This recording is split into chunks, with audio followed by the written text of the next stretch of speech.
کل کے سبق کا خلاصہ 2 منٹ میں یہ ہے کہ میت کے ترکات سے 4 حقوق ترتیب وار متعلق ہوتے ہیں۔ ایک ہے نمبر 1 ہے تجہیز و تکفین، فضول خرچی اور بخالت کیے بغیر۔ اس کے بعد بچے ہوئے مال سے بندوں کا حق ادا کیا جائے گا، اور بندوں کے حقوق میں جو حالت صحت کا قرضہ ہو وہ مقدم ہوگا۔ پھر بھی مال بچا ہوا ہے تو حالت مرض کے قرضے جس کا میت نے اقرار کیا تھا مرنے سے پہلے اسے ادا کیا جائے، اور حالت مرض کے وہ قرضے جو بالکل واضح ہوں وہ حالت صحت کے قرضے کی مانند ہے۔ قرضوں کی ادائیگی کے بعد اب مسئلہ آتا ہے وصیت کا نفاذ۔ تو قرضوں کی ادائیگی کے بعد اگر 50 روپے ترکہ میں مال چھوڑے گئے تھے اور تجہیز و تکفین اور ادائیگی قرض کے بعد 20 روپے بچ گئے یا 21 روپے بچ گئے، تو 21 روپے کی تہائی، اب 50 کی تہائی نہیں ہوگی بلکہ بچے ہوئے مال جو 21 روپے ہیں، 21 روپے کی تہائی یعنی کہ 7 روپے تک جو ہے وصیت نافذ کی جائے گی۔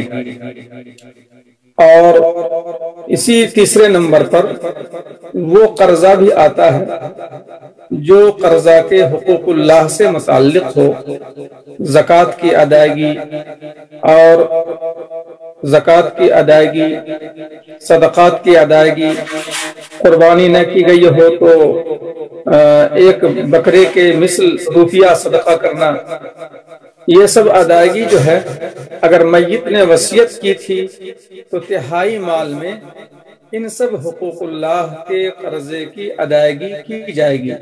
یعنی 21 روپے جو بچ گئے تھے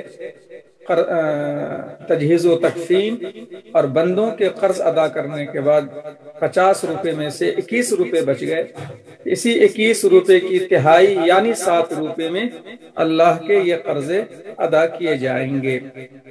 ہاں اگر وارثین 7 روپے سے زیادہ، تہائی سے زیادہ میں بھی وصیت نافذ کرنا چاہتے ہوں اور یہ سب بالغ ہوں تو اس کی اجازت ہے کہ 7 روپے سے بڑھ کر بھی وصیت کی ادائیگی میں خرچ کیا جائے۔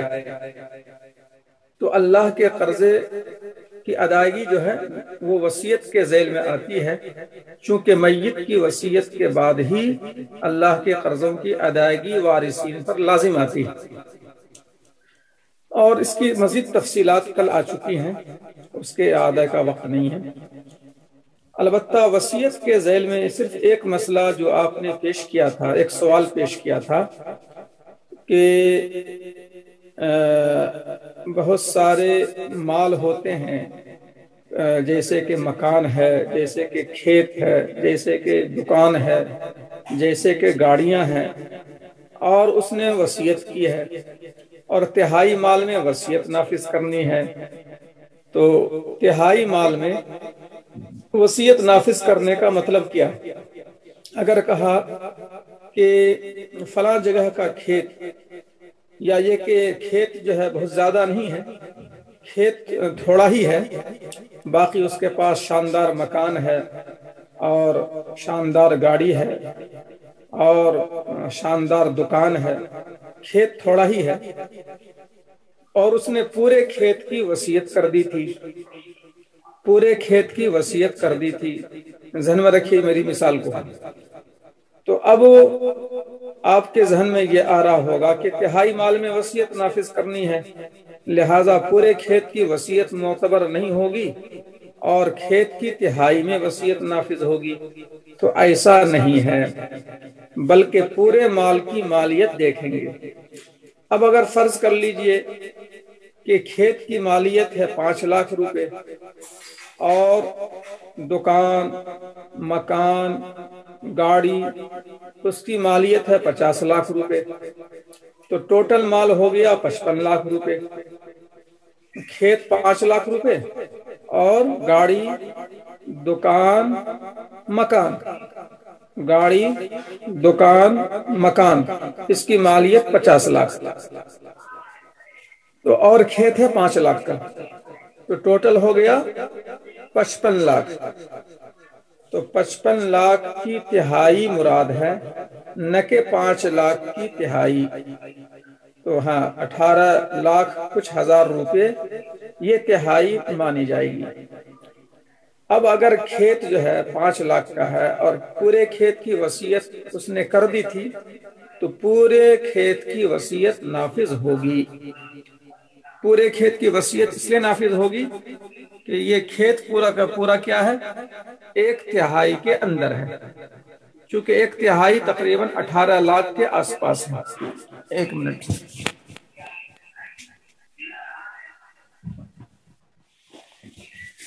تو کھیت جو ہے یہ پورا کا پورا کھیت 1/3 کے اندر ہے۔ کھیت ہے 5 لاکھ کا، جبکہ تہائی کا معاملہ 18 لاکھ سے زیادہ پہنچ رہا ہے، تو پورے مال کی تہائی معتبر ہے، نہ کہ اس مال کی تہائی جس مال میں وصیت کی گئی ہے۔ تو یہ بات آپ کے ذہن میں رہے۔ اور ایک بات شاید کل آ چکی تھی، لیکن شاید پوری بات نہ آئی ہو، کہ تہائی مال میں وصیت نافذ ہوتی ہے، یہ تو مشہور بات ہے، لیکن اگر تمام وارث بالغین ہوں تو بالغ وارثین تہائی سے زیادہ میں بھی وصیت نافذ کر سکتے ہیں، ان کی اجازت پر موقوف ہے۔ یعنی وصیت جو ہے تہائی مال میں نافذ کرنا تو واجب ہے، لیکن اس سے اوپر وصیت بہت زیادہ کر دی میت نے مرنے سے پہلے، تہائی سے زیادہ کی وصیت کر دی، تو تہائی سے اوپر جو ہے تہائی سے اوپر وصیت جو ہے یہ وارثین کی اجازت پر موقوف ہے۔ اور وہ وارثین کیا ہونے چاہیے؟ بالغ ہونے چاہیے۔ اگر کچھ حضرات نابالغ ہوں تو کھیت دینے کے بعد مزید دیں گے نہیں۔ جب صرف کھیت کی وصیت ہے تو وصیت جتنے کی گئی اتنی ہی لاگو کی جائے گی۔ جب تہائی کے اندر وصیت ہے تو ٹوٹل وصیت نافذ کی جائے گی، اور ٹوٹل وصیت صرف کھیت کی ہے تو کھیت ہی کی وصیت نافذ کی جائے گی۔ اب مزید وصیت مکان، دکان میں کیوں لے کر جائیں گے؟ وصیت تو صرف کھیت کی ہے، اس لیے وصیت جو ہے جب کھیت میں نافذ کر دیے تو مزید آگے جانے کی ضرورت نہیں ہے۔ تو اس کا مطلب یہ نہیں ہے کہ وصیت چاہے تھوڑی چیز کی ہو پھر بھی تہائی تک پہنچائیں گے، ایسا نہیں ہے۔ اب وصیت جو ہے اگر 5% مال کی ہو جبکہ 33% تک وصیت نافذ کر سکتے ہیں، 5 لاکھ تک ہی جائیں گے۔ ہاں وصیت جو ہے 5% ہی کی گئی ہو تو 5% ہی نافذ کریں گے۔ اس کا مطلب یہ نہیں کہ 33% جو ہے پہنچا ہی دیں گے ہر حال میں، یہ مطلب نہیں ہے۔ 33% کا مطلب یہ ہے کہ اس سے آگے کی وصیت ہو تو 33 پر موقوف کر دیں گے، آگے نہیں بڑھیں گے۔ لیکن جو ہے 15% کی وصیت ہو، 10% کی وصیت ہو تو مکمل وصیت نافذ کی جائے گی، چونکہ یہ تہائی کے اندر ہے۔ تو یہ آپ کا سوال تھا جس کا جواب تو آپ کے سامنے آ گیا۔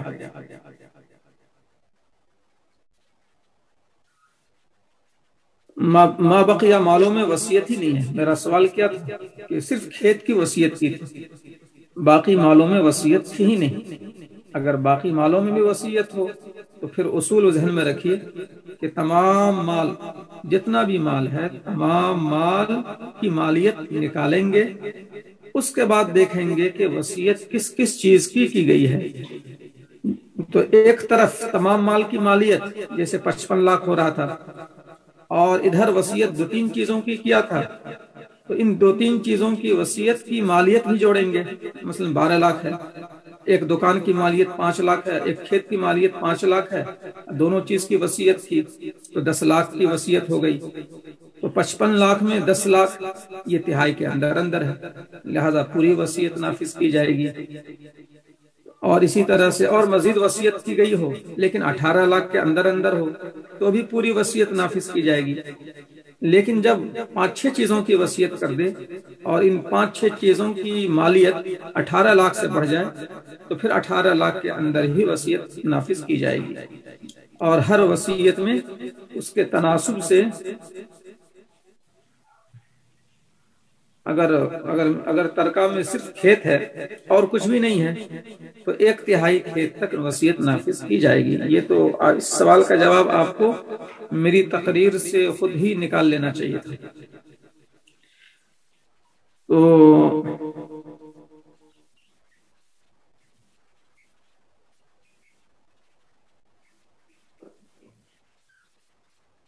اگر کھیت کی قیمت کم ہو یعنی 1/3 سے کم ہو، وہی تو بتلا رہا تھا کہ 55 لاکھ ہے کل مالیت. دکان، مکان، غور سے نہیں سننا ہے، دکان، مکان اور گھر اور کھیت سب کی مالیت 55 لاکھ ہے، اور ان چیزوں میں کھیت کی مالیت جو ہے 5 لاکھ ہے اور ٹوٹل مالیت 55 لاکھ ہے. تو کھیت جو ہے وہ 1/3 سے کافی اندر ہے، لہذا پورے کھیت کی وصیت نافذ ہوگی. تو یہ تو بات جو ہے واضح طور سے عرض کر دی گئی ہے. یعنی 55 لاکھ میں 5 لاکھ والا کھیت 1/3 سے کافی اندر ہے. جی اتنی اور یہ انگلش والا جو ہے ذرا واضح نہیں ہے، آپ چاہیں تو اردو میں لکھ دیں. اب میں آگے کی طرف آتا ہوں کہ میں یہ کہہ رہا تھا کہ وصیت تہائی میں، کل مال کی تہائی میں دین کی ادائیگی کے بعد بچے ہوئے باقی کل مال میں جو وصیت نافذ کرتے ہیں تو اگر تہائی مال سے زیادہ کی وصیت ہو گئی ہو تو بالغ وارثین آپسی رضامندی سے تہائی مال میں زیادہ بھی وصیت کو نافذ کر سکتے ہیں. ان کی خوش دلی پر ہے اور ان کی رضامندی پر ہے. اگر نابالغ ہوں تو نابالغ جو ہے اگر نابالغ ہوں تو نابالغ کے مال میں تہائی سے زیادہ وصیت نافذ نہیں کی جائے گی. جو بالغ ہوں وہ اپنے حصے میں سے تہائی سے زیادہ کی وصیت نافذ کر سکتے ہیں. اب میں نے مثال دی تھی کہ 50 روپیہ ٹوٹل تھا ترکہ میں اور قرض کی ادائیگی، تجہیز و تکفین وغیرہ کے بعد 21 روپے بچ گئے. تو 21 کی تہائی 7 روپے، 7 روپے میں وصیت نافذ کی جائے گی لازمات. اب اگر وصیت 1 ہی روپے کی کیا ہو 1 روپیہ کو نافذ کر دیں گے. ہاں، اور اگر وصیت 2 روپے کی ہو تو 2 روپے مکمل وصیت نافذ کریں گے. اگر وصیت 3 روپے کی ہو تو مکمل 3 روپے کی وصیت نافذ کریں گے. تو 7 روپے تک وصیت نافذ کی جائے گی. اگر 9 روپے کی وصیت ہو گئی جبکہ تہائی کا معاملہ تو 7 روپے میں محدود ہو جاتا ہے، تو 7 روپے سے بڑھ کر جو 2 روپے مزید ہو جا رہے ہیں، اس 2 روپے کو 7 روپے سے اوپر 8واں روپیہ اور 9واں روپیہ یہ بالغ وارثین سب کے سب ہوں تو آپسی رضامندی سے 8واں اور 9واں روپیہ بھی وصیت میں لاگو کر دیں. کچھ بالغ ہو کچھ نابالغ ہو تو نابالغ کا پورا حصہ دیا جائے گا، یا تہائی میں وصیت نافذ کرنے کے بعد اب جو 2/3 یعنی 14 روپیہ ہے، 21 روپے میں سے 14 روپے کیا ہو گئے 2/3 اور 7 روپے ہوئے 1/3. تو 14 روپے میں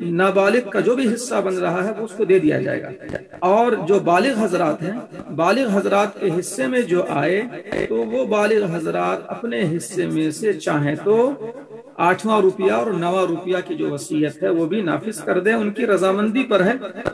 بالغ حضرات اپنے حصے میں سے نکالیں گے، نابالغ کے حصے میں سے نہیں نکالیں گے۔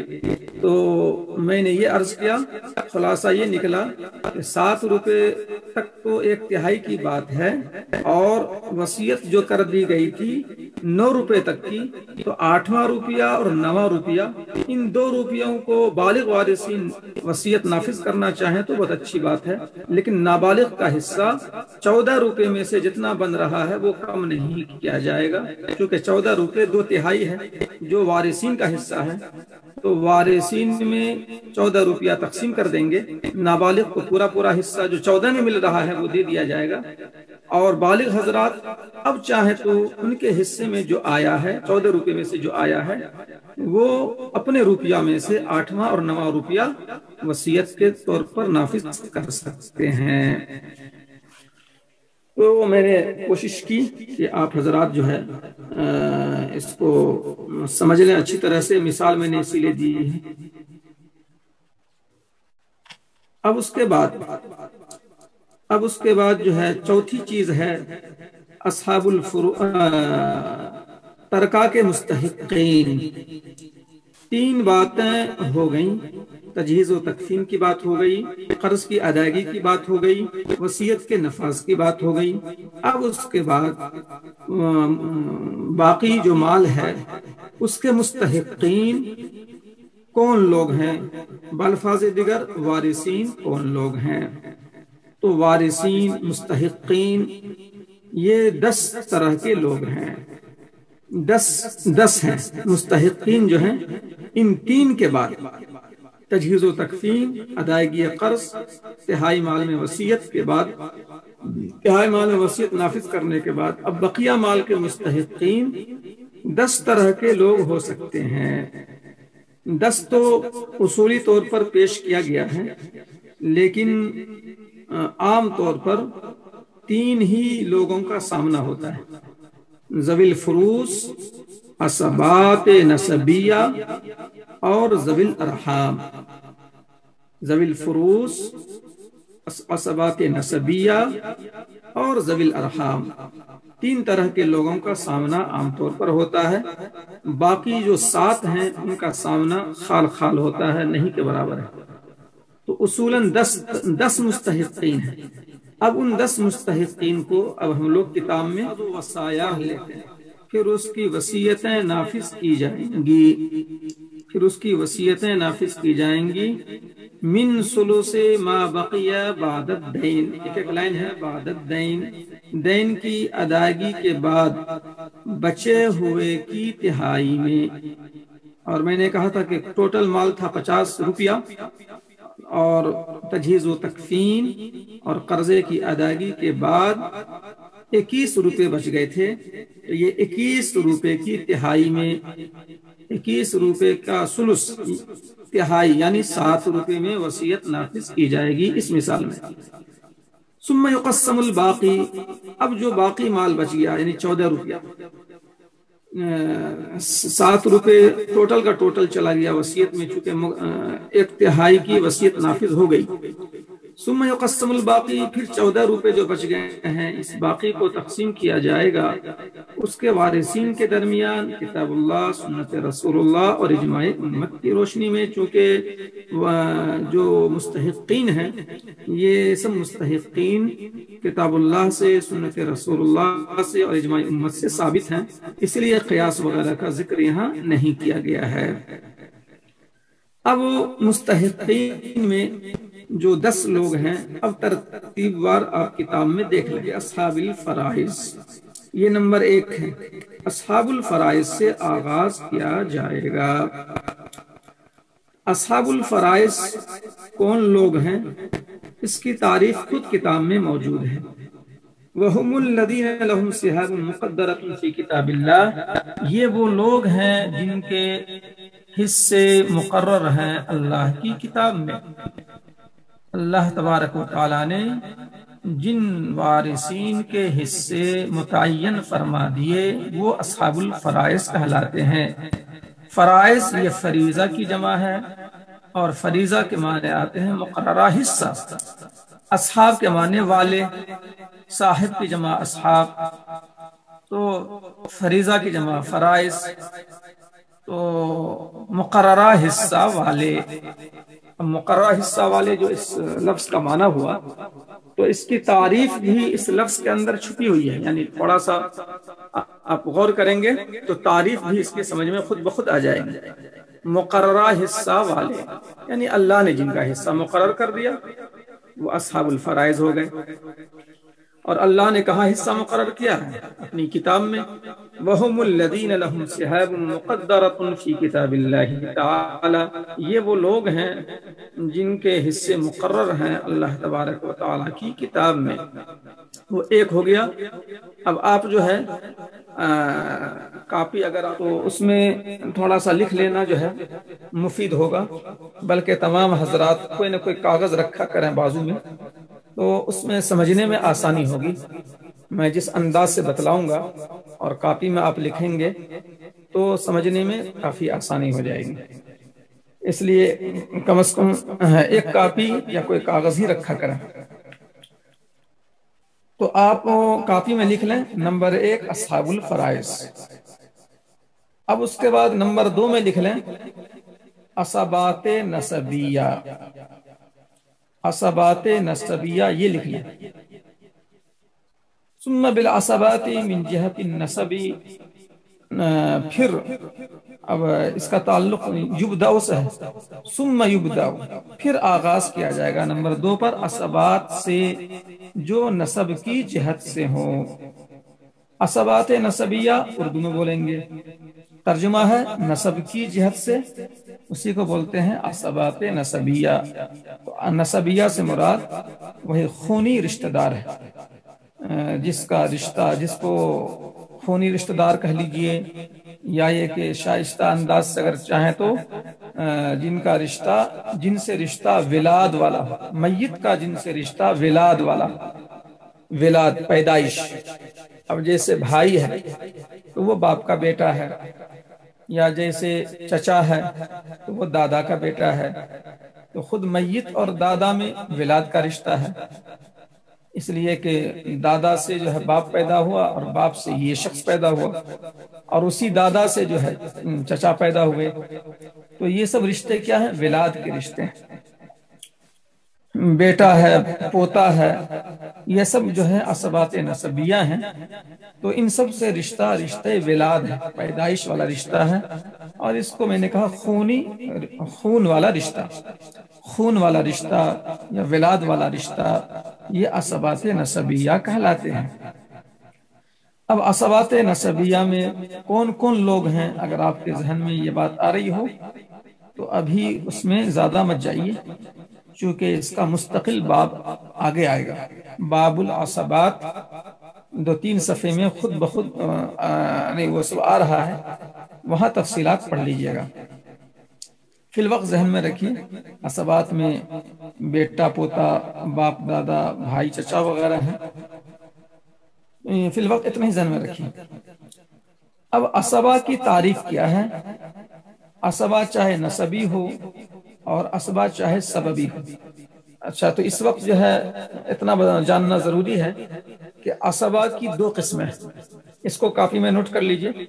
عصبہ کی 2 قسمیں ہیں، عصبہ کی 2 قسمیں ہیں۔ Number 1 عصبہ نسبی، number 2 عصبہ سببی۔ عصبہ سببی، عصبہ نسبی کی تعریف تو آ گئی،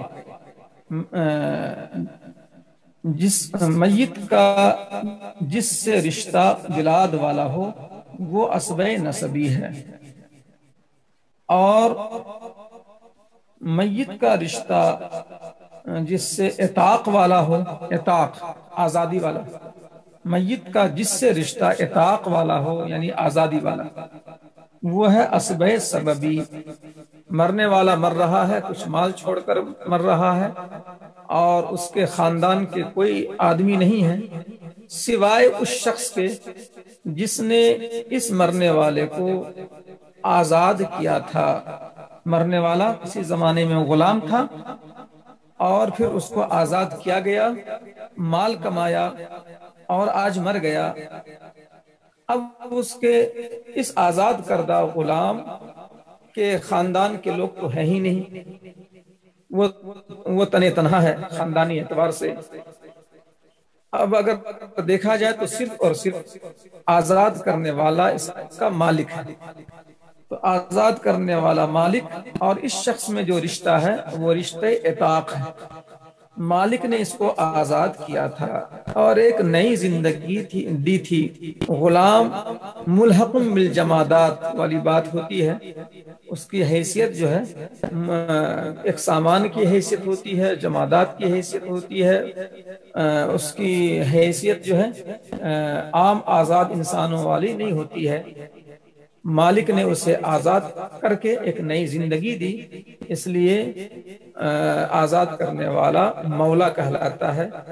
مولا کا بہت سارے معنی ہیں، آزاد کردہ غلام کو بھی مولا بولتے ہیں اور آزاد کرنے والے کو بھی مولا بولتے ہیں، اور مولا کے معنی آقا کے بھی آتے ہیں، مولا کے معنی دوست کے بھی آتے ہیں، بہت سارے معنی آتے ہیں۔ تو میں یہ کہہ رہا تھا کہ آزاد کرنے والے نے ایک نئی زندگی دی، اس لیے اسلام نے اس کو بھی نمبر 3 وارث بنایا ہے، نمبر 3 پر۔ یہ بات نیچے آ رہی ہے، نیچے والی لائن میں۔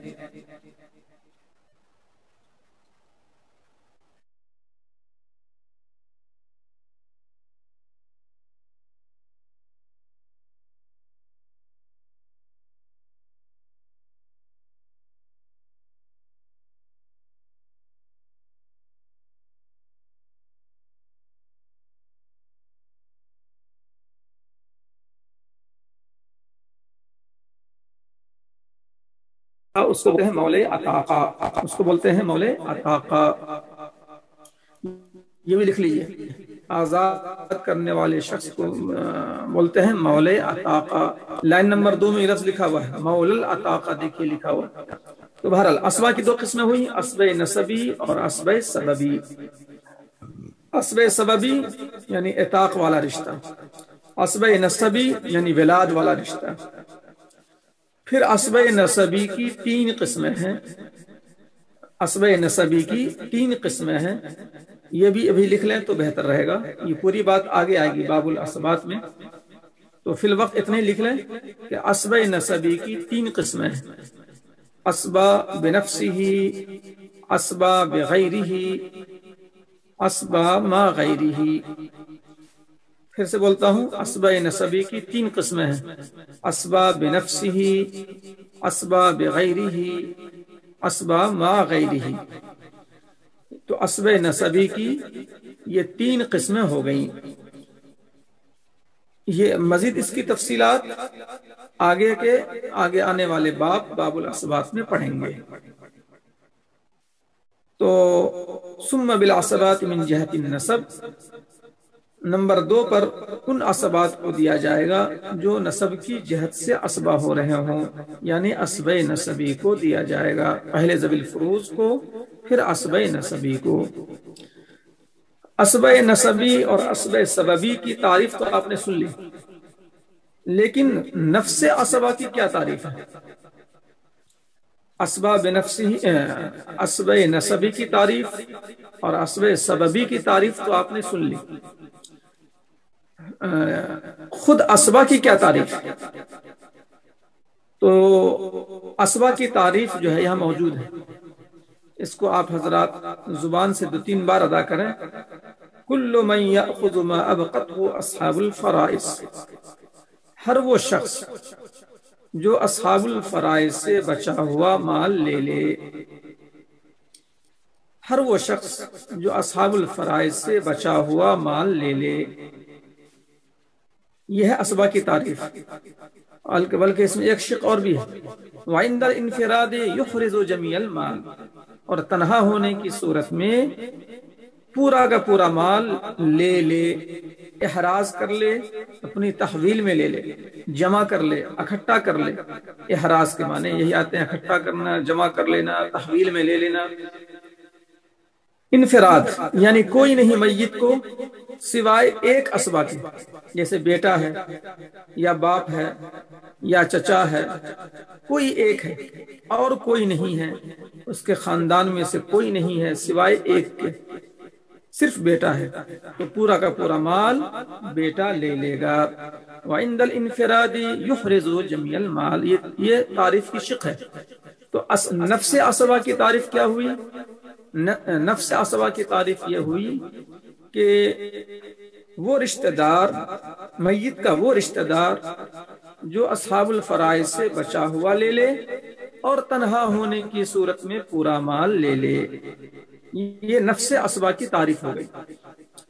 اب اسبا کی چونکہ دو قسمیں ہیں، اسبہ سببی یعنی کہ جس نے آزاد کیا، اور اسبہ نسبی یعنی خاندانی جو اسبات ہیں، بیٹا، باپ، دادا، پوتا وغیرہ۔ اب دونوں طرح کے اسبات ہیں، تو اسبہ سببی کا نمبر تیسرا ہے اور اسبہ نسبی کا نمبر پہلا ہے۔ یعنی آزاد کرنے، میت جو آج مری ہے اس کے اسبات سببی بھی ہیں، یعنی کہ آزاد کرنے والا شخص وہ بھی زندہ ہے، اور مرنے والے کا باپ بھی ہے، مرنے والے کا بیٹا بھی ہے۔ تو خاندان کے جو اسبات ہیں وہ نمبر 2 پر ہے، اور اسبہ سببی آزاد کرنے والا جو شخص ہے وہ نمبر 3 پر ہے۔ اسی لیے باپ، بیٹا وغیرہ کی موجودگی میں آزاد کرنے والا جو اسبہ ہے اس کو نہیں ملے گا، نمبر 3 میں ہے وہ، یہ ذہن میں رکھیے۔ اسبہ سببی جو ہے نمبر 3 پر ہے، یعنی آزاد کرنے والا نمبر 3 پر ہے، اور خاندانی اسبات نمبر 2 پر ہے۔ لہذا نمبر 2 والا لے گا، باپ بیٹا لے گا، لیکن آزاد کرنے والا نہیں لے گا۔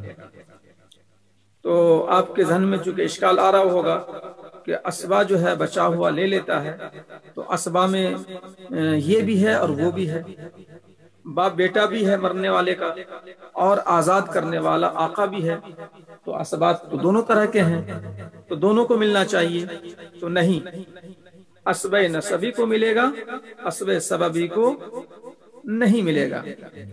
ہاں جب اسبہ نسبی نہ ہو، خاندان کے اسبات نہ ہو، تب جا کر نمبر 3 پر ملے گا آزاد کرنے والے شخص کو، جس کو مول عتاقہ بولتے ہیں، نمبر 3 پر ملے گا۔ پھر آپ کو یہ اشکال ہو رہا ہوگا کہ اسبات نسبیہ جو خاندان کے لوگ ہیں جو نمبر 2 پر ہیں، تو اگر بیٹا بھی ہے اور بھائی بھی ہے، بیٹا بھی ہے اور چچا بھی ہے، یہ سب نمبر 2 میں آتے ہیں، تو نمبر 2 میں نمبر 1 تو اصحاب الفرائض ہے، نمبر 1 اصحاب الفرائض، نمبر 2 میں یہ خاندان کے جو اسبات ہیں، بیٹا بھی ہے، چچا بھی ہے، بھائی بھی ہے، دادا بھی ہے وغیرہ وغیرہ، یہ نمبر 2 والے کئی ہیں، تو کس کو ملے گا کس کو نہیں ملے گا، یا سب کو ملے گا، یعنی بیٹا کو بھی ملے، چچا کو بھی ملے، بھائی کو بھی ملے، دادا کو بھی ملے۔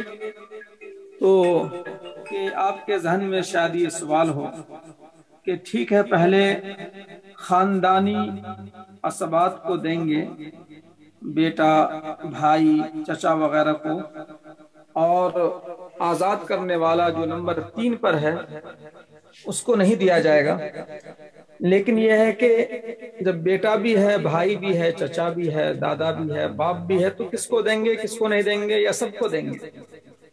تو جواب یہ ہے کہ ان اسبات نسبیہ میں ترتیب ہے، جس ترتیب کو تفصیل سے مستقل باب میں پڑھیں گے۔ جو اس میں اقرب ہے، اقرب کو دیں گے، ابعد کو محروم کر دیں گے۔ بیٹا اقرب ہے، بیٹا کو دیں گے، بھائی ابعد ہے، بھائی کو نہیں دیں گے،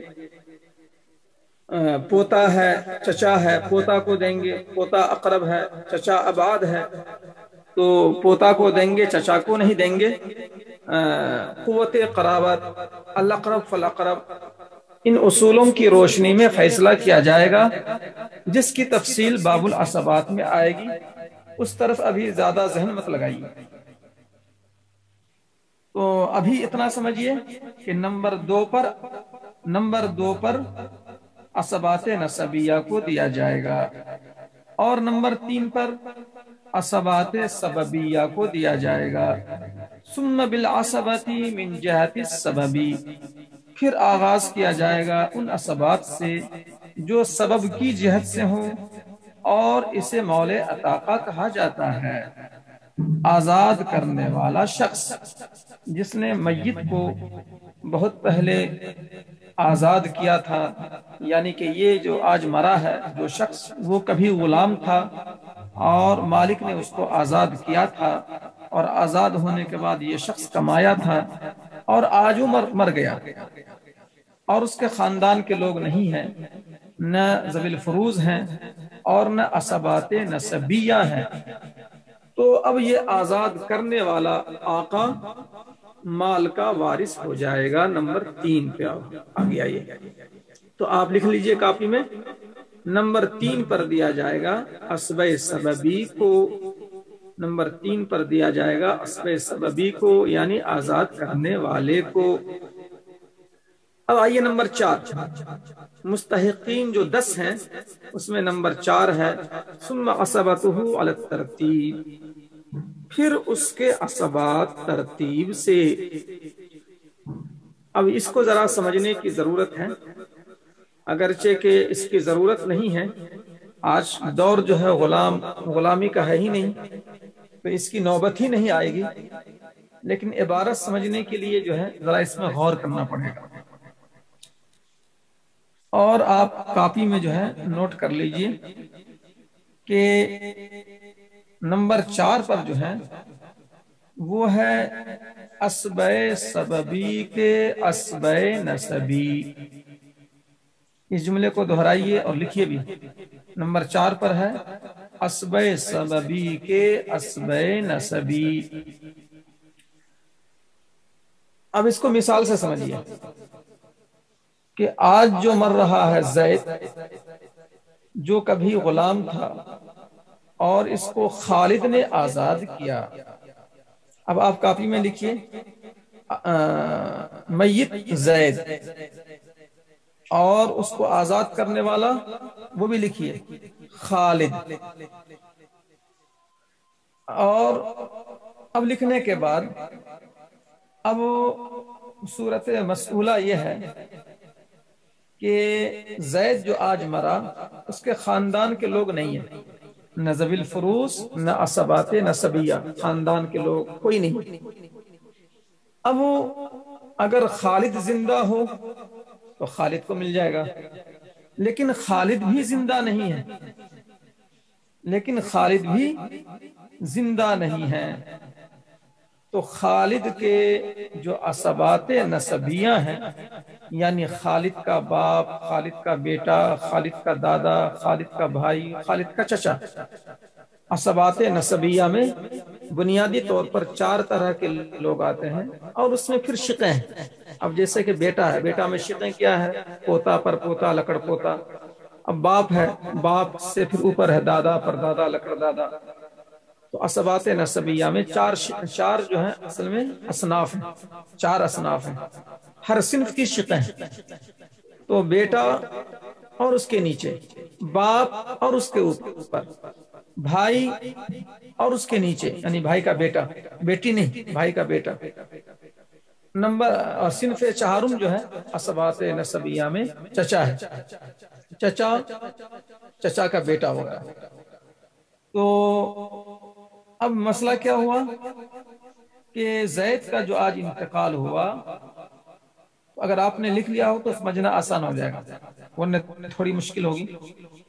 زید کا آج انتقال ہوا اور اس کے خاندان کے لوگ نہیں ہیں، کوئی بھی، نہ عصبات نسبیہ، یعنی زید کا کوئی باپ بیٹا موجود نہیں ہے، کوئی بھی نہیں، خاندان کا کوئی ایک فرد بھی نہیں، ذوی الفروض بھی نہیں، عصبات نسبیہ بھی نہیں۔ اب میں نے کہا کہ زید کو آزاد کس نے کیا تھا؟ خالد نے۔ خالد اگر ہوتا تو نمبر 3 پر جو ہے مولا عطا کا وہی ہے، نمبر 3 پر وہ لے لے گا، لیکن خالد بھی نہیں ہے۔ تو اب نمبر 4 پر آ جائیں گے، خالد کے اسبات نسبیہ کو دیکھیں گے، یعنی خالد کے بیٹا کو نیچے تک دیکھیں گے، خالد کے باپ کو دیکھیں گے اوپر تک، باپ دادا پر دادا، خالد کے بھائی کو دیکھیں گے نیچے تک، بھائی یا بھائی کا بیٹا، یا خالد کے چچا کو دیکھیں گے، اس میں بھی نیچے تک چاچا، چچا کا بیٹا وغیرہ۔ یہ کیا ہو گئے؟ خالد کے یہ خاندانی جو اسبات ہیں، تو اس کو ہم کیا بولیں گے؟ جیسا کہ میں نے ابھی کہا تھا کہ نمبر 4 پر ہے اسبۂ سببی کے اسبۂ نسبی۔ اب اس جملے کو دہرائیے آپ، اگر آپ نے کاپی میں لکھا ہو تو اب جوڑیے آپ بات کو۔ اسبۂ خالد کیا ہے؟ اسبۂ سببی۔ خالد جو ہے میت کے لیے کیا ہے؟ اسبۂ سببی۔ اب خالد تو ہے نہیں، تو خالد کے اسبات نسبیہ، خالد کا باپ بیٹا وغیرہ۔ تو نمبر 4 پر کیا ہو گیا؟ میت کے اسبۂ سببی یعنی خالد کے اسبۂ نسبی یعنی خالد کا بیٹا یا خالد کا باپ یا خالد کا بھائی یا خالد کا چچا۔ تو میت کے اسبۂ سببی کے اسبۂ نسبی۔ آپ میں کوئی جو ہے نمبر 4 والا لکھ دیں چیٹ میں، آپ میں کوئی ایک آدمی چیٹ میں لکھ دیں نمبر 4 پہ میت کے اسبۂ سببی اور براکٹ میں لکھ دیں خالد، میت کے بعد یہ بھی لکھ دیں زید، میت براکٹ زید کے اسبۂ سببی براکٹ میں خالد کے اسبۂ نسبی یعنی خالد کا بیٹا وغیرہ۔ تو یہ اس طرح لکھ دیجئے تاکہ اس کو سمجھنے میں آسانی ہو۔ تو یہ ہوا نمبر 4 پر، اور معاملہ یہاں پر یہ رکا نہیں ہے، تھما نہیں ہے۔ اگر خالد کے بھی خاندان کے لوگ نہیں ہیں تو ایک سوال ہو سکتا ہے کہ خالد کے بھی خاندان کے لوگ نہیں ہیں، یعنی خالد جو اسبۂ سببی ہے اس کا اسبۂ نسبی نہیں ہے، یعنی خالد کا بیٹا، باپ، دادا، چچا، بھائی کوئی نہیں ہے، لیکن خالد بھی کسی زمانے میں غلام تھا اور اس کو بھی آزاد کیا تھا کسی نے، اور آزاد جب ہوا خالد تب وہ زید کو خریدا تھا اور پھر زید کو آزاد بھی کیا تھا خالد نے۔ تو بہرحال خالد بھی کسی زمانے میں غلام تھا کسی کا، اور خالد کو اس کے آقا نے مثلا ماجد نے اس کو آزاد کیا، کس کو؟ خالد کو آزاد کیا تھا، تو اب میراث مل جائے گی ماجد کو۔ تو یہ بھی شامل ہے اس میں، ثم عصبتہ علی الترتیب میں یہ شکل بھی شامل ہے۔ تو یہ شکل کون سی ہوئی؟ میت کے اسبۂ سببی یعنی خالد کے اسبۂ سببی، میت کے اسبۂ سببی کے اسبۂ سببی۔ اس جملے کو آپ دہرا لیجئے اور لکھ بھی لیجئے، جب میت کے اسبۂ سببی کے اسبۂ نسبی نہ ہو تو پھر اسی نمبر 4 پہ یہ شق بھی ہے، یہ اصل میں شق ہیں یہ، تو پھر جو ہے میت کے اسبۂ سببی کے اسبۂ سببی کو دیا جائے گا۔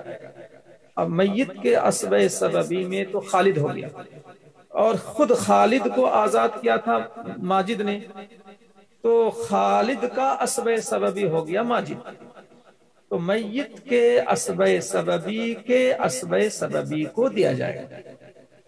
تو میرے خیال سے بات سمجھ گیا ہوں گے، اور آپ پھر جو ہے سلسلہ دراز بھی ہو سکتا ہے کہ اگر ماجد بھی نہ ہو، نہ خالد ہے، اور خالد کو آزاد کرنے والا ماجد بھی نہیں ہے، تو پھر ماجد کے خاندان والے کو دیکھیں گے، بیٹا ماجد کے بیٹا باپ دادا کو دیکھیں گے، وہ بھی نہ ہو تو ماجد کو کسی نے آزاد کیا تھا، وہاں پھر نمبر 3 پر جائیں گے، نمبر 3 والے آقا کی طرف جائیں گے، ماجد کو بھی کسی نے آزاد کیا تھا وہاں چلے جائیں گے، وہ بھی نہ ہو تو اس کے خاندان کے لوگوں کو دیکھیں گے۔ یہ ساری شقیں اس میں شامل ہے، ثم عصبتہ علی الترتیب میں یہ سب شقیں ہیں جو اس میں شامل ہیں۔ اب آپ کے ذہن میں یہ آ رہا ہوگا کہ یہ سب بھی نہیں ہے، تب کیا کریں گے؟ تو پھر نمبر 5 پہ چلے جائیں گے، یہ نمبر 4 ہے، ثم عصبۃ علی الترتیب، اور آج کا زمانہ یہ ہے بھی نہیں، نمبر 3 اور نمبر 4 کا زمانہ بھی نہیں ہے آج کے زمانے کے اعتبار سے۔ نمبر 1 ہے، نمبر 2 ہے، نمبر 3 نہیں ہے، نمبر 4 نہیں ہے، تو نمبر 5 پہ چلے جائیں گے، 1 2 پھر نمبر 5، 3 اور 4 کا زمانہ نہیں ہے۔ اب نمبر 5 پہ کیا ہے؟ اب نمبر 5 پر ہے، اب نمبر 5 لکھیے، ذوی الفروض، نمبر 5، ذوی الفروض نسبیہ کو ان کے حصوں کے تناسب سے دیا جائے گا، نہیں رد کیا جائے گا، ذوی الفروض نسبیہ پر ان کے حصوں کے تناسب سے رد کیا جائے گا، یہ نمبر 5 پر آ گیا۔ اب اس کو تھوڑا سا سمجھ لیجئے، اور وہ یہ ہے کہ میت کے صرف ذوی الفروض ہوں، کسی قسم کے عصبات نہ ہوں، یہ لکھ لیجئے آپ، میت کے صرف ذوی الفروض ہوں اور کسی قسم کے عصبات نہ ہوں، لکھ لیا ہوں گا آپ نے، ایک مرتبہ اور بول دیتا ہوں، اور عصبات، کسی قسم کے عصبات نہ ہوں، تو اب کیا ہوگا؟ اب فرض کر لیجئے کہ بیٹی ہے اور ماں ہے، بیٹی ہے اور ماں ہے، ایک بیٹی ہے اور ماں ہے۔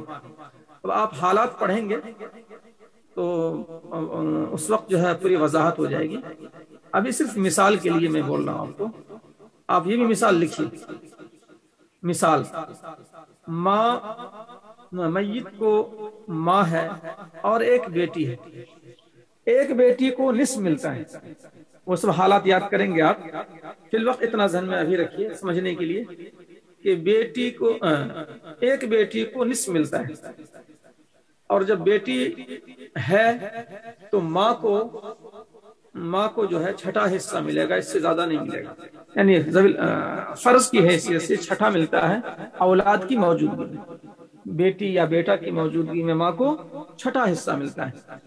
تو اب اس مثال میں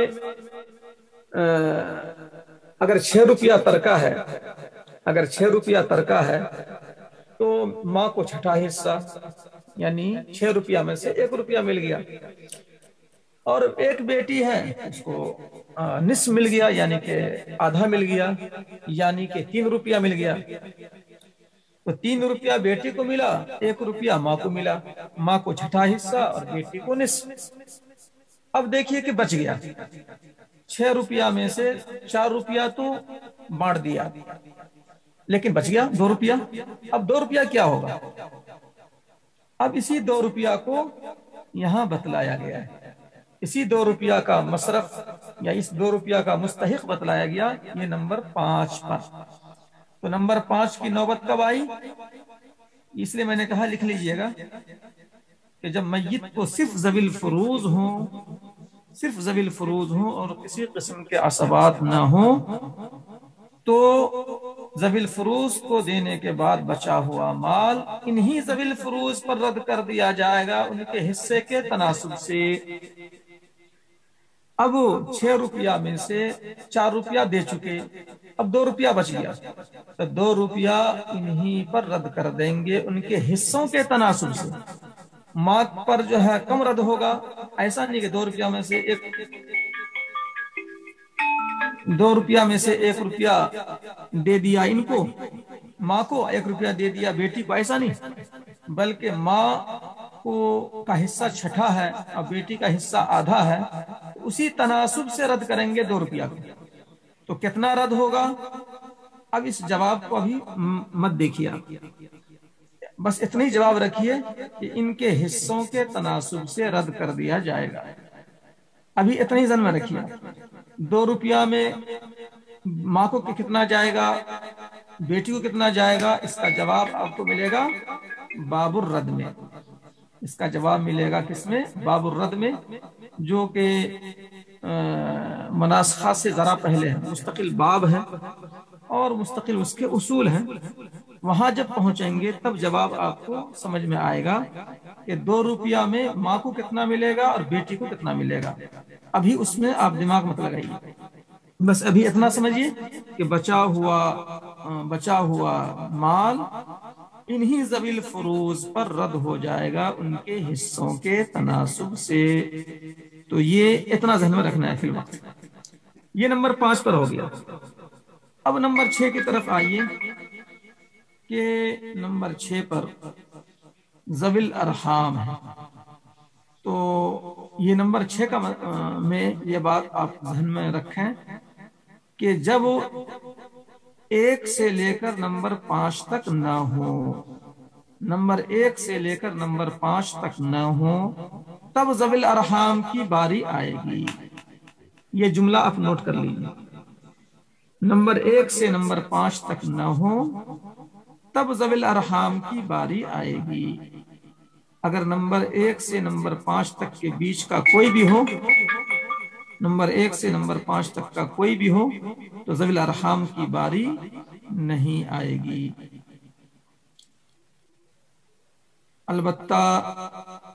البتہ ہاں ایک استثناء ضرور ہے. یہ بات بھی ذرا واضح کر دینا مناسب معلوم ہوتا ہے کہ آپ اس میں غور کریں کہ ذوی الفروز النسبیہ، نسبیہ کی قید ہے. اور میں نے مثال بھی جو دی تھی بیٹی اور ماں کی مثال دی تھی. نسبیہ کی قید کیوں لگائی گئی؟ تو نسبیہ کی قید اس لیے لگائی گئی کہ بچے ہوئے ذوی الفروز کو دینے کے بعد بچے ہوئے، بیٹی کو 3 روپیہ دے دیے تھے 6 روپے میں سے، اور ماں کو چھٹا حصہ یعنی کہ 6 روپے میں سے 1 روپیہ دے دیے، بچ گیا تھا 2 روپیہ. تو 2 روپیہ جو ہے ذوی الفروز نسبیہ ہی پر رد ہوتا ہے، ذوی الفروز سببیہ پر رد نہیں ہوتا ہے. یعنی اگر بیوی اور شوہر یہ ذوی الفروز سببیہ کہلاتے ہیں. 2 ہی ایسے ذوی الفروز ہیں جو سببیہ کہلاتے ہیں، باقی نسبیہ ہیں. یہ بھی ایک نقطہ جو ہے ذہن میں رکھیے کہ جتنے بھی ذوی الفروز ہیں سب نسبیہ ہیں سوائے 2 کے. وہ 2 کون ہیں؟ میاں بیوی. یہ ذوی الفروز سببیہ ہیں، سبب کی بنیاد پر. اور سبب کیا ہے؟ وہ نکاح کا رشتہ ہے، سہریت ہے. سبب کیا ہے؟ سہریت ہے، نکاح کا رشتہ. تو اس سبب کی بنیاد پر ذوی الفروز ہے. وہ نسب کی بنیاد پر ذوی الفروز نہیں ہوئے. نسب کیا؟ وہ خاندانی چیز ہے. تو شوہر کے لیے بیوی اور بیوی کے لیے شوہر. مرنے والا جب مرے گا تو بیوی کو چھوڑے گا، مرنے والی مرے گی تو شوہر کو چھوڑے گی. بیک وقت جو ہے وارثین میں میاں بیوی نہیں ہو سکتے، کوئی ایک ہی ہو سکتے ہیں. مرنے والا شوہر ہوگا تو بیوی کو چھوڑے گا، مرنے والی بیوی ہوگی تو شوہر کو چھوڑے گی. تو فون بار بار جو ہے ڈسٹرب کر رہا ہے. ہاں تو آپ یہ نوٹ کر لیں کہ ذوی الفروز سببیہ میں صرف 2 لوگ آتے ہیں، وہ ہے میاں بیوی. تو میاں بیوی پر رد نہیں ہوتا ہے. دوسرے ذوی الفروز نسبیہ موجود ہوں تو انہی نسبیہ پر رد ہوگا. میاں بیوی میں سے کوئی موجود ہوں تو ان پر رد نہیں ہوگا. اسی لیے جو ہے. اچھا 1 منٹ اعلان کریے. ہلو السلام.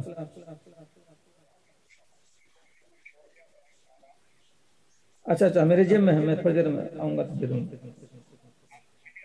ہاں نہیں میں گھر پر ہوں، تو کسی کو بھیج دیجیے میرے پاس. ہاں ٹھیک ہے، کم آپ کے لے لیجیے.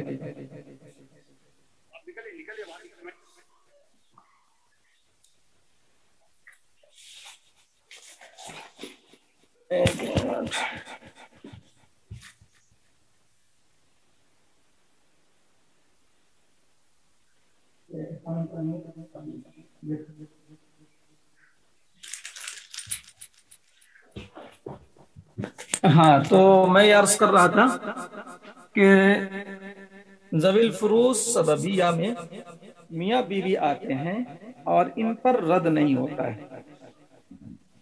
لہذا جو میں نے مثال دی، بیٹی ایک ہے اور ماں ہے، اور فرض کر لیجئے بیوی بھی ہے، تو بیوی کو 8واں حصہ ملتا ہے جبکہ اولاد موجود ہو کوئی بھی، تو بیوی کو 8واں حصہ 12.5%، 8واں حصہ 12.5%. یہ سمجھاؤں گا میں آپ کو کہ 8واں چوتھائی فیصد میں کتنا بنتا ہے، نصف، تہائی، 2/3، یہ سب جو ہے فیصد میں کتنا بنتا ہے، یہ سب بتلاؤں گا. تو بیوی کو 8واں حصہ یعنی 12.5%، اور ماں کو 6واں حصہ 17.25%، اور ایک بیٹی ہے تو نصف یعنی 50%.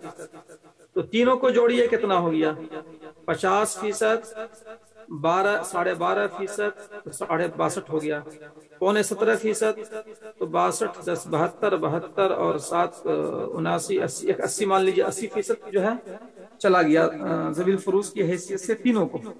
پھر بھی 20% بچ گیا.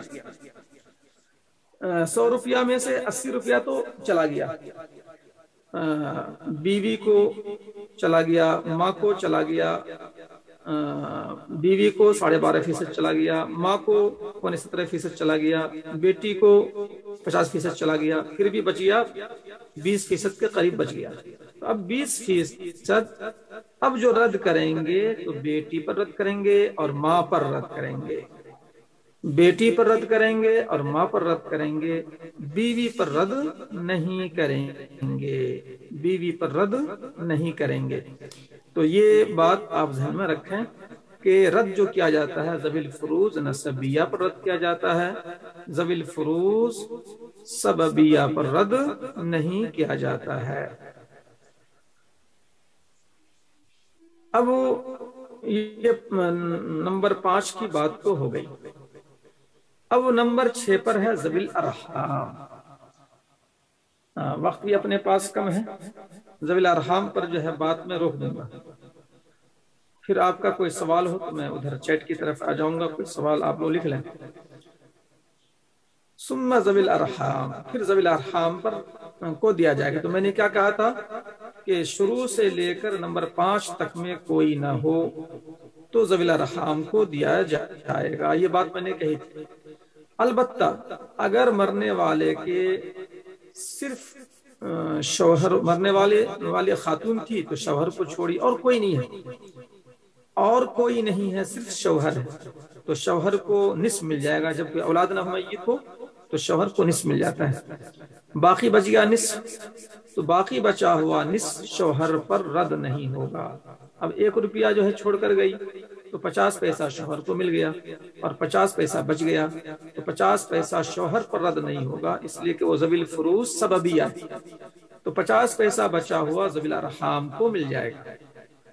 تو شوہر کے رہتے ہوئے ذوی الارحام کو جا سکتا ہے، یہ مطلب ہوا. بیوی کے رہتے ہوئے ذوی الارحام کو جا سکتا ہے. یہ بات تھوڑی آپ کو ذہن میں رکھنی پڑے گی. لیکن شوہر و بیوی سے ہٹ کر دوسرے ذوی الفروض موجود ہوں تو ذوی الارحام کو نہیں جائے گا. چاہے ایک ماہی موجود ہو، پورا ماہی کو مل جائے گا، ذوی الارحام کو نہیں جائے گا. ایک بیٹی صرف اور کوئی نہ ہو، ذوی الارحام ہو. ذوی الارحام میں جیسے ماموں ہے، جیسے خالہ ہے، جیسے پھوپھی ہے، ماموں کی اولاد ہے، خالہ کی اولاد ہے، سب ذوی الارحام ہے. یہ مستقل باب ہے آگے. تو شوہر و بیوی کی موجود، شوہر ہو یا بیوی ہو اور کوئی نہ ہو تو ذوی الارحام کے لیے بچ جائے گا. شوہر و بیوی سے ہٹ کر جو دوسرے ذوی الفروض ہیں، ماں ہو، بیٹی ہو، یا یہ کہ بہن ہو، ان سب کی موجودگی میں کوئی ایک بھی موجود ہو ذوی الفروض نسبی، تو ذوی الارحام کی طرف جائے گا ہی نہیں مال، بلکہ انہی ذوی الفروض پر رد ہو جائے گا، ذوی الارحام کو ایک پیسہ نہیں دیا جائے گا. تو بہرحال ذوی الفروض نسبیہ اگر نہیں ہے، عصبات نہیں ہے، تو ذوی الارحام کو دے دیا جائے گا. تو اب فائنل جملہ یہ ہوا کہ میت کو عصبات نہ ہو، ذوی الفروض نسبیہ نہ ہو، تو ذوی الارحام کو ملے گا۔ اگر ذوی الفروض سببیہ بھی نہ ہو تو بدرجہ اولا پورا کا پورا ذوی الارحام کی طرف منتقل ہو جائے گا۔ اگر ذوی الفروض سببیہ بھی ہوں تو ذوی الفروض سببیہ کو جتنا ملنے کا ہے، یعنی بیوی کو جتنا ملنے کا ہے مل جائے گا، بچا ہوا ذوی الارحام کی طرف چلا جائے گا۔ اگر شوہر ہے تو شوہر کو جتنا دینے کا دے دیں گے، بچا ہوا ذوی الارحام کو چلا جائے گا۔ اور ذوی الفروض میں سے کوئی نہیں ہے، نہ بیٹا ہے، نہ بیٹی ہے، نہ بہن ہے، نہ ماں ہے، نہ دادی ہے، اور عصبات بھی نہیں ہے، کسی قسم کے عصبات نسبیہ، سببیہ، ذوی الفروض نسبیہ، ذوی الفروض سببیہ کوئی نہیں ہے، تو بدرجہ اولا ذوی الارحام کو چلا جائے گا۔ تو وہ جملہ جو ہے اپنی جگہ صحیح ہے کہ نمبر 1 سے نمبر 5 تک کوئی نہیں ہے تو ذوی الارحام کو نمبر 6 پر دے دیا جائے گا۔ بس ایک میں نے استثناء کیا تھا کہ ذوی الفروض نسبیہ نہ ہوں لیکن سببیہ ہوں، تو پھر یعنی شوہر یا بیوی ہوں تو پھر ذوی الارحام کے لیے کچھ بچ جائے گا۔ یہ ایک استثنائی طور پر بات ذہن میں رکھنے کی۔ تو بہرحال آج کا یہ درس یہاں پر میں مکمل کرتا ہوں۔